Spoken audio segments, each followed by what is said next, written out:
Hello students, N K Mittal law class में आपका स्वागत है। आज हम जो टॉपिक कवर करेंगे वह होगा सेक्शन 11 पीला ऑफ एलिबाई। इससे पहले के जो भी लेसन हम कंप्लीट करवा चुके हैं, हमने उनमें important section Indian evidence act के तहत कवर कर लिए हैं। आज हम यहाँ पर एक और इम्पॉर्टेंट सेक्शन कवर करेंगे, सेक्शन 11, जिसके तहत आज हम यहाँ पर पीला ऑफ एलिबाई के बारे में भी जानेंगे। सबसे पहले आप सेक्शन की जो डेफिनेशन है उसको रीड करिए। Facts not otherwise relevant are relevant. यह क्लास आप तभी समझ पाएंगे जब आप इसे फुलफिल कंप्लीट करेंगे। तो चलिए डेफिनेशन को देखते हैं। Facts not otherwise relevant are relevant मतलब यह है कि ऐसे फैक्ट्स जो कि जनरल स्पीकिंग तो रेलिवेंट नहीं होते हैं पर तब भी उनको रेलिवेंट माना जा सकता है।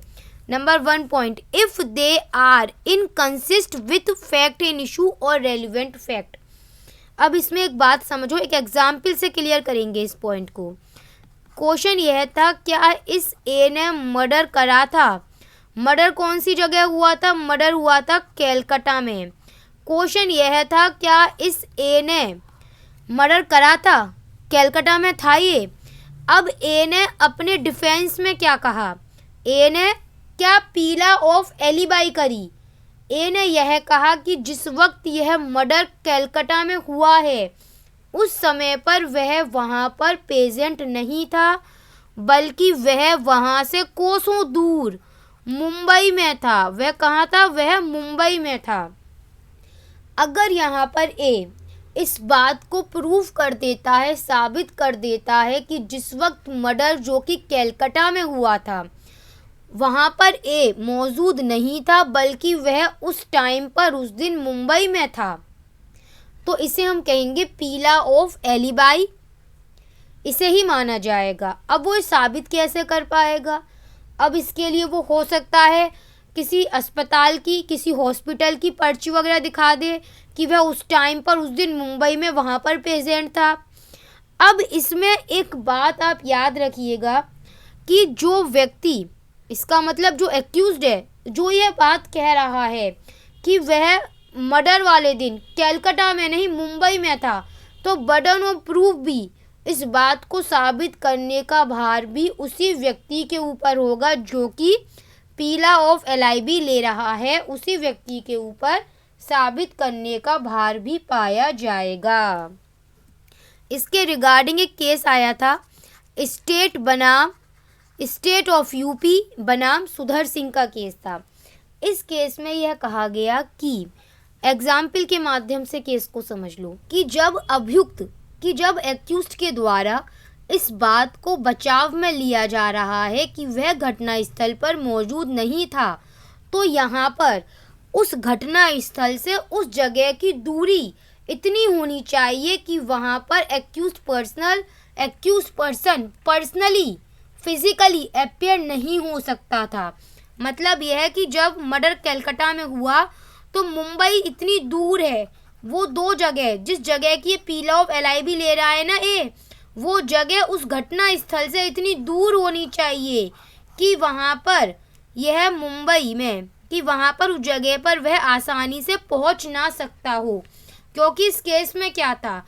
इस केस में जो एक्यूज्ड पर्सन था ना, एक्यूज्ड पर्सन, उसकी एक फैक्ट्री थी और वह उस फैक्ट्री में ही 8:30 बजे तक तो काम ही कर रहा था।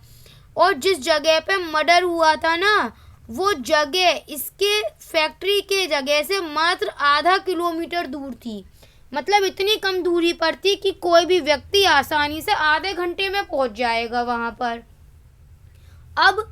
अब यहाँ पर इसका पीला ऑफ एलिबाई लेना कि एक्यूज्ड पर्सन का यह कहना कि जिस वक्त मर्डर हुआ उस वक्त यह घटना स्थल पर नहीं था, बल्कि यह तो अपनी फैक्ट्री में था, तो इस बात का बचाव नहीं लिया जा सकता है। क्यों? क्योंकि भाई फैक्ट्री और घटना स्थल के बीच में इतनी कम दूरी थी कि वहाँ कोई भी व्यक्ति आसानी से पहुँच सकता था।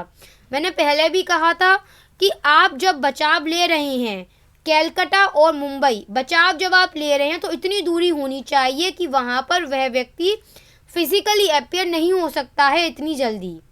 इतना कम से कम दूरी अभियुक्त इतनी दूरी कम से कम उस घटना स्थल से होनी आवश्यक है। अब इसमें केस देख लो, दूध पांडे वर्सेस यूपी का केस है। इसमें अभी यही कहा गया यहाँ पर कि इस बात का सबूत मिलना चाहिए, कह देने मात्र से नहीं हो जाएगा, बल्कि इस बात को प्रूव करना भी ज़रूरी है कि वह जो एक्यूज्ड पर्सन था वह उस दिन उस समय उस घटना स्थल पर मौजूद नहीं था। इस बात का प्रूव आना भी बहुत ज़रूरी है। कहाँ किया था ये वाली बात? दूध पांडे वर्सेस यूपी के केस में बताई गई है। आगे केस हुआ था सखाराम बनाम स्टेट ऑफ मध्य प्रदेश का केस था। इस केस में यह कहा गया कि अगर एक्यूज्ड पर्सन जो पीला ऑफ LIB ले रहा है, अगर वह उसे साबित नहीं कर पाता है तो मात्र इस आधार पर उस एक्यूज्ड पर्सन को गिल्टी नहीं मान लिया जाएगा।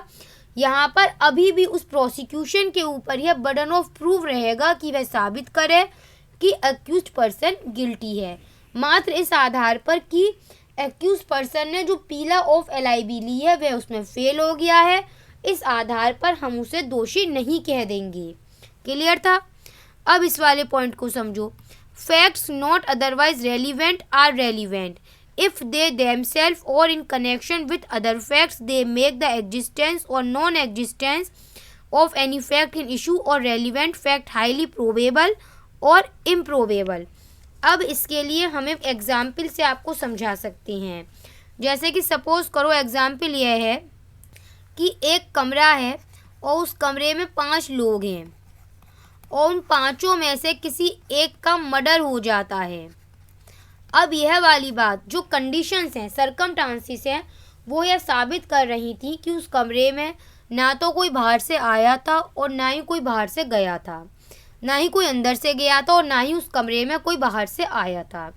अब यहाँ पर ऐसे फैक्ट्स जो ये बताते हैं कि उनमें से किसी ने मर्डर किया था या मर्डर नहीं किया था, ऐसे फैक्ट्स हाईली प्रोबेबल हैं और वो रेलिवेंट माने जाएंगे। इसमें एक केस देख लो, संता सिंह बनाम स्टेट ऑफ पंजाब का। यह जो केस है ना वो हाईली इनप्रोबेबल से रिलेट करता है। कैसे? उस केस में समझ लो क्या था। इस केस में जो विटनेसेस थे ना, संता सिंह के केस में जो विटनेस थे उनका यह कहना था कि उन्होंने यह देखा है कि एक्यूज्ड पर्सन ने डिकेस्ड पर्सन को, मृतक व्यक्ति को कम से कम 50 फुट की दूरी से गोली मार दी है। लेकिन जब एक्सपर्ट ओपिनियन लिया गया तब पता चला यहाँ पर कि जो घाव हुए थे, जो गोली लगने से जो बॉडी पर घाव हुए थे, वो इतने थे कि मात्र 1 गज की दूरी से ही गोली चलाई गई होगी। इसका मतलब साफ था कि जो विटनेस के जो बयान थे वो अपने आप में ही इम्प्रोबेबल थे, उनका समर्थन नहीं किया जा सकता था। तो फिर इसी के साथ ये लेसन यहाँ पर कंप्लीट हो जाता है और आपको पीला ऑफ LIB का मतलब यहाँ पर आज बहुत अच्छी तरह क्लियर हो चुका है।